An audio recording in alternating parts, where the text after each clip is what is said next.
तो भाई मैंने पूरी रिव्यू वीडियो रिकॉर्ड की भाई, बहुत खुश हो के तुम आगे सुनोगे तुमको पता चलेगा कि कितनी खुशी थी कि रैंडी ऑर्टन जीत गए, कोडी नहीं जीते।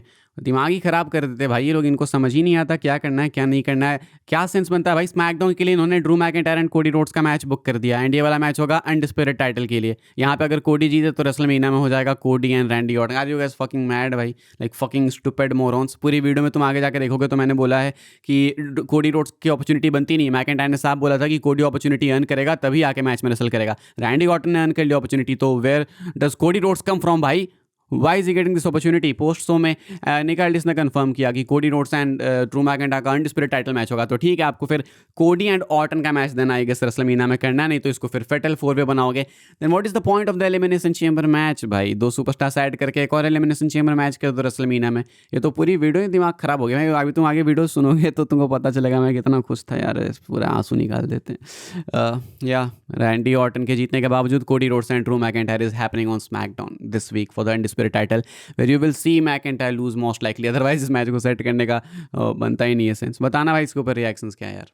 तो गाइस मैं हूं अंकित और आप देख रहे हैं रेसलिंग फैंस नेटवर्क। एंड भाई मेरी तबीयत सही नहीं थी, लेकिन अभी जो रिजल्ट देखा मैंने उसके बाद मूड सही सा हो गया। कोडी रोड्स को फाइनली वो मिला जो कि कोडी रोड्स को मिलना चाहिए था। ट्रिपल एच के अंदर का दिमाग जा गया, पता नहीं क्या हुआ। रैंडी ऑर्टन को एक मेजर क्रेडिबल विक्ट्री की नीड थी एंड ही गॉट इट। बहुत कुछ हुआ मेंस एलिमिनेशन चेंबर मैच में, फटाक से आपको बताता हूँ भाई। मुझे बहुत मजा आया ये मैच देख के, स्टार्ट से लेकर एंड तक केओस था। लोगन पॉल ने आधे मैच को ही साफ कर दिया, जेवॉन एवंस हो गए, कितनों को एलिमिनेट कर दिया, ट्रिक विलियम्स हो गया, एले नाइट हो गया, सबको कर दिया। आखिरी में तीन मिस्ट्री अटैकर्स हमें देखने को मिले, मतलब एक तो हमें स्मैकडाउन में देखा, दूसरा वाला आता है एक और अटैक करने एंड इसको आज पकड़ के ले जाते हैं एडम पियर्स, मास्क हटाते तो कोई और निकलता, कोई रैंडम था। तीसरी बारी में सेथ रॉलिंस आते हैं एंड सेथ अंदर घुसते हैं, स्टॉम्प लगाते हैं एंड उसके बाद मास्क हटा के दिखाते हैं कि हाँ वो है। तो सेथ इज बैक। कल मैंने बोला था कि चांसेस हैं, शायद हो सकता है कि सेथ रॉलिंस आ सकते हैं, वो खुद को रिवील कर सकते हैं as the mystery attacker and it happened. तो सेथ की वापसी हो चुकी है, विजन को इन्होंने कॉस्ट भी कर दिया। अभी रेसलमेनिया डायरेक्शन पता नहीं, बाद में डिस्कस करेंगे। लेकिन इसके बाद सिर्फ मैच में बच जाते हैं कोडी Rhodes and Randy Orton. And यहाँ पे इससे पहले ये दोनों ज़्यादा गुत्थम गुत्थी करें, ड्रू मैकिंटायर जो कि कोडी रोड्स को किसी भी तरीके से मेनिया में नहीं आने देना चाहते हैं, वो पीछे जाके कोडी को अटैक करते हैं बिकॉज चेंबर का गेट ओपन था, अभी जस्ट लोगन पॉल निकलने ही वाले थे। एंड इसके बाद कोडी पर अटैक होता है, रैंडी ऑर्टन आते हैं, मैकिंटायर को आरक्यू लगाते हैं एंड कोडी को भी फटाक से ही आरक्यू लगा देते हैं। And then 1 2 3 Randy Orton goes to WrestleMania. WrestleMania के लिए सेट है Drew McIntyre versus Randy Orton. And ये वाली बात अब ध्यान से सुनो, इसके बाद अगर डब्ल्यूडब्ल्यू वाले कोडी रोड्स को इस मैच में ऐड करते हैं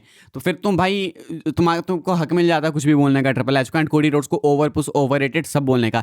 क्योंकि द पॉइंट वाज कि कोडी रोड्स को अपनी अपॉर्चुनिटी अर्न करके आनी होगी, वो नीचे से उठ के आएंगे, अपॉर्चुनिटी अर्न करेंगे, तभी जाके उनको वर्ल्ड चैंपियनशिप का मैच मिलेगा वापस से मैकिंटायर के अगेंस्ट। कोडी रोड्स मैचेस में गए लेकिन अब इन्होंने वो अपॉर्चुनिटी अर्न नहीं करी, यहाँ पे रैंडी ऑर्टन ने वो अपॉर्चुनिटी अर्न कर ली। So now Randy Orton will face Drew McIntyre at WrestleMania. लेकिन अगर इस मैच में जबरदस्ती कोडी को डाला जाता है या जेकब को डाला जाता है then it will make no sense, क्योंकि यहां पे मैकिंटायर ने बात ही वही की थी कि कोडी अब तभी आएगा जब वो एक्चुअली में मैच जीत के एडवांस करेगा, तभी कुछ बात बनेगी। अब कोडी ने वो करा नहीं, तो ऐसे में रैंडी ऑर्टन मैकिंटायर के बीच में कहीं से भी कोडी नहीं ऐड होने चाहिए। And I am actually excited for Randy Orton versus Drew McIntyre at WrestleMania, क्योंकि इनकी केमिस्ट्री बहुत अच्छी है, in ring chemistry, story chemistry. Covid के टाइम पे दोनों ने किल कर दिया था, तो I really like them working together भाई। फिलहाल Randy Orton is going to WrestleMania, this is the big news. And Seth की भी वापसी हो चुकी है। इसके अलावा भी शो में हमें काफ़ी कुछ देखने को मिला। हमने देखा कि डनहॉजन रिवील होते हैं भाई मिस्ट्री क्रेट के अंदर से। कल मैंने आपको बताया था कि ये बैटिंग में सबसे फेवरेट है, इनके सबसे ज़्यादा चांसेस हैं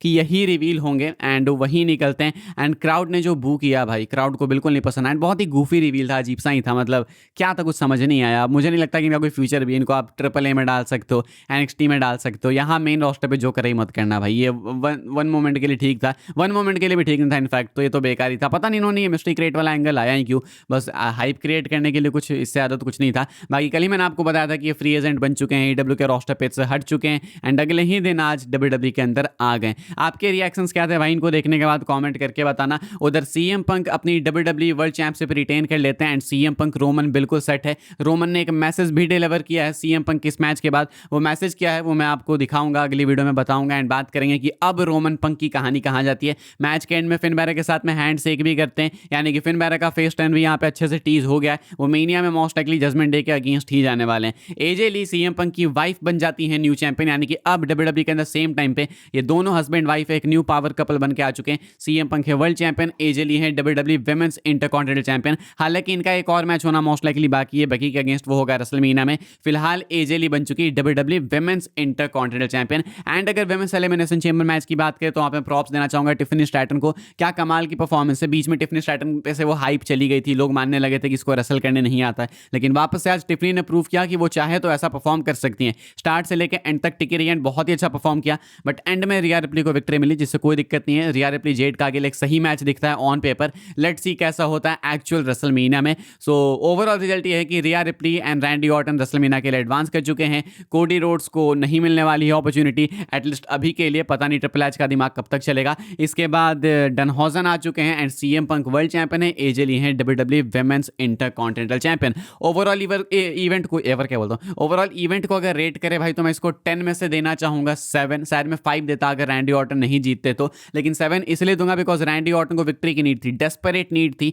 रैंडी ऑर्टन को कैसे भी ये मैच जीतना था, वो पेपर व्यूज में जीत ही नहीं रहे थे। अपने 10वें एलिमिनेशन चेंबर मैच में रैंडी ऑर्टन को विक्ट्री मिली है। मस्त सेलिब्रेशन करा ऑर्टन ने, एंड सबसे बेस्ट पार्ट, ये तो कम खुशी है मेरे को कि रैंडी ऑर्टन जीते, ज्यादा खुशी है कि कोडी रोड्स का वो फ्रेम आइकॉनिक हमें देखने को मिला, वो रोने वाला। एक तो हल्का सा इनको पिन कर दो भाई, इनका रोना निकल जाता है। आई विल अगेन रिपीट कि रैंडी ऑर्टन की इस कहानी में, ड्रू मैकिंटायर की इस कहानी में अब कोडी गलती से भी इन्वॉल्व नहीं होने चाहिए, क्योंकि स्टार्ट से ही बोला गया था कि मैकिंटायर ने साहब बोला था कि कोडी को अब अपॉर्चुनिटी तभी मिलेगी जब वो अर्न करके आएगा। तो अब कोडी ने अर्न करी नहीं है अपॉर्चुनिटी, वो नहीं अर्न कर पाए, तो इसलिए अब रेसलमेनिया में इनको किसी और मैच में डालो। कोडी जेकब करो, जो करना है करो भाई, उससे हमें कोई लेना देना नहीं है, लेकिन वर्ल्ड टाइटल पिक्चर से दूर रखो। And this is the best part. आप लोग बताना भाई आपके क्या रिएक्शंस थे इस चीज़ को देखने के बाद, एंड आपको कैसा लगा वाइपर रैंडी ऑर्टन के विक्ट्री के बाद। And the best part is कि अब सब कुछ खत्म हो चुका है रेसलमेनिया से पहले का, एंड अब सिर्फ रेसलमेनिया की ही बातें होंगी। The final road block is officially over. कल आपको रोमन रेंस देख, कल यानी ट्यूसडे की बात कर रहा हूँ मैं, ट्यूसडे को रोमन आपको देखने को मिलेंगे। उसके बाद back to back Roman episodes में आने वाले हैं, same with Brock Lesnar. And अब अगला पड़ाव अपना सीधा रेसलमेनिया ही है, तो टाइम वाइम वेस्ट करने की नीड है नहीं। I am really excited, and अपना कार्ड भी काफी हद तक सेप अप हो चुका है। अगर देखें तो रेसलमेनिया के लिए फिलहाल कौन से मैचेस दिख रहे हैं, रोमन रेंस पंक कंफर्म हो गया, Drew McIntyre Randy Orton confirm हो गया, एजे ली बेकी लिंच अगेन रूमर्ड है, ये एक बार होगा ही होगा आपका, ये भी कंफर्म दिख ही रहा है। उधर से Rhea Ripley Jade Cargill confirm हो गया, Liv Morgan Stephanie Vaquer confirm हो गया। तो ठीक कार्ड दिख रहा है अभी के लिए, नॉट गना लाए, बट लेट्स होप कि डब्ल्यूडब्ल्यू वाले इसको स्क्रू ना करें एंड ढंग से बिल्ड करें। ऑल्सो हाँ, लिसनर का अपना ओपन चैलेंज है, सेथ रॉलिंस भी विजन के साथ में इन्वॉल्व हो ही जाएंगे। देखते हैं ब्रेकर ब्रॉन्सन रीड में से कोई वापस आ पाता है मेनिया से पहले या फिर नहीं। फिलहाल एलिमिनेशन चेंबर में यही कुछ सारी चीजें हुई, एंड आई होप्स आपको इस वीडियो से भाई इन्फॉर्मेशन मिली हो। ये है मेरे रिव्यूज, आप लोग अपनी रेटिंग्स बता देना कमेंट करके, एंड कैसा लगा कोडी को हारते हुए देख के वो भी कमेंट करके बताना। बाकी बस इतना ही था, वीडियो को लाइक करें, शेयर करें एंड सब्सक्राइब करें। 8 मिनट की ये वीडियो मेरे को करनी है, ठीक है। इसके लिए मैं 1.5 मिनट अपना बनाया बैकग्राउंड म्यूजिक तुमको सुनाने वाला हूँ। सुनना है सुन लेना, नहीं तो स्किप कर देना। मेरी तबीयत ज़्यादा ठीक नहीं है भाई, वरना मैं शायद खींच लेता आसानी से, लेकिन अभी मेरे से ज़्यादा हो नहीं पा रहा। तो ठीक है भाई, चलो अभी के लिए इतना था, मिलते हैं अपडेट्स वाली वीडियो में, तब तक के लिए goodbye, thanks for watching.